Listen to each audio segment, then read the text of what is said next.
మాటలు చెప్పడం కాదు. 5 సంవత్సరాలు ఇక్కడ ఒక మాజీ మంత్రి ఉండేవాడు. ఎందుకయ్యా నీళ్లు తీసుకురావట్లేదంటే అచ్చెన్నాయుడు పంపించట్లేదు. ఎందుకయ్యా నీళ్లు తీసుకురావట్లేదంటే అచ్చెన్నాయుడు గారు అక్కడ లిఫ్ట్ ఇరిగేషన్ కట్టేశారు. ఎందుకయ్యా నీళ్లు తీసుకురావగారంటే అచ్చెన్నాయుడు గారే. మరి అదే అచ్చెన్నాయుడు గారు ఉన్నారు, మరి అదే అధికారులు ఉన్నారు. నువ్వు దిగిన వెంటనే నెల రోజుల లోపలే ఎలా నీళ్లు తీసుకొచ్చారు అంటే పని చేయించే నాయకులు జిల్లాలో అధికారులు ఎలా పరిగెట్టారు. ఇదే అధికారులు ఉన్నారు. నువ్వు ఉపయోగించుకొని ఉంటే ఏ రోజు 5 సంవత్సరాల్లో ఒక్క సంవత్సరం కూడా పలాసకి కనీసం రైతుల్లో ఎవరు పార్టీలు చూడట్లేదండి. రైతుల్లో తెలుగుదేశం ఉన్నారు, జనసేన ఉన్నారు, బీజేపీ ఉన్నారు, వైసీపీ ఉన్నారు, కాంగ్రెస్ ఉన్నారు. అన్నం పెట్టే వాళ్ళని రైతన్నం కానీ ఏ రోజు పార్టీలు చూడలా. ఈ రోజు మరి మామూలు ఒక ఎమ్మెల్యేగా జిల్లా కలెక్టర్ గారు అలాగే జిల్లా మంత్రి గారు సహచర్యంతో ఎలా నెల రోజుల్లో తీసుకురాగలిగాను. ఏ అచ్చెన్నాయుడు గారి మీద అయితే 5 సంవత్సరాలు మింగలేక మంగళవారం కబుర్లు చెప్పావో అదే అచ్చెన్నాయుడు గారి సహకారంతో ఈరోజు రైతులకు నీళ్ళు తీసుకొచ్చాం. కానీ ఆ రైతుల్లో ఎవరు వైసీపీ ఎవరు టీడీపీ అని లెక్క చూడలేదు.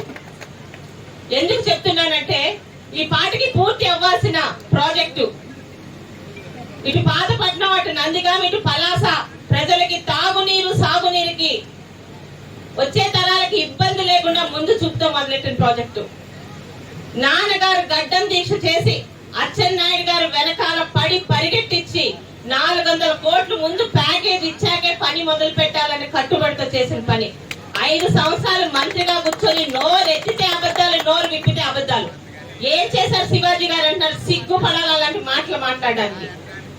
ఈరోజు నవంబర్ లో జరిగిన మొదటి బడ్జెట్ సెషన్ లోని అంటే 6 నెలలకి సంబంధించిన బడ్జెట్ లో 30 కోట్ల రూపాయలు జిల్లా మంత్రి గారి సహకారంతోనే ఈరోజు తీసుకొని రాగలిగాం.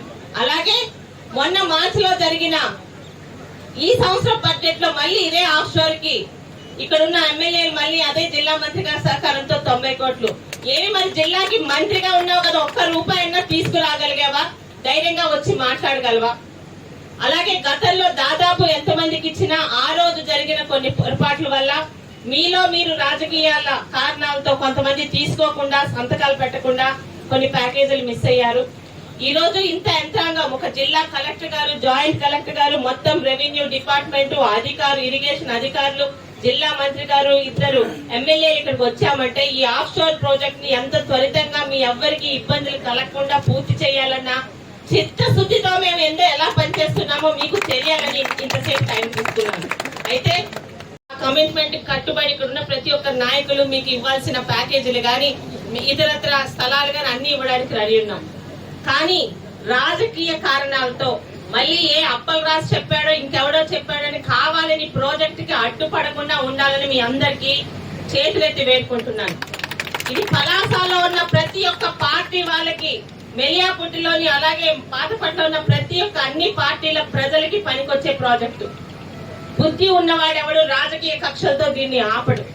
దయచేసి మనకు సహకరించే రాష్ట్ర మంత్రి గారు ఉన్నారు, మన కేంద్ర మంత్రి గారు ఉన్నారు. ముఖ్యంగా చాలా మంచి టీం కలెక్టర్ గారు కానీ, జేసీ గారు కానీ, రెవెన్యూ అధికారులతో ఆ రోజు ఆఫ్ షోర్ అయితే ఎవరైతే ముందుకు వచ్చారో అదే ఈ రోజు రెవెన్యూ అధికారులు ఈ రోజు జిల్లాలో ఉండడం మనం చేసుకున్న అదృష్టం.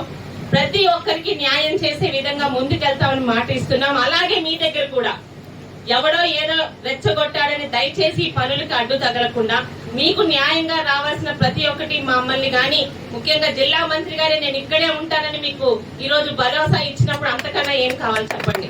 న్యాయంగా వచ్చి అడిగి ప్రతిదీ తీసుకోమనే కోరుకుంటున్నాను తప్పితే రాజకీయ కారణాలతో పనులకు అడ్డం పడకుండా ఉంటే వచ్చే 2-3 సంవత్సరాల్లో మనం అనుకున్నట్టు సాధించగలమని నమ్మకంతో చెప్తున్నాను. దయచేసి అభివృద్ధి ముఖ్యం. ఎన్నికల వరకే రాజకీయాలు, ఎన్నికల వరకే పార్టీలు.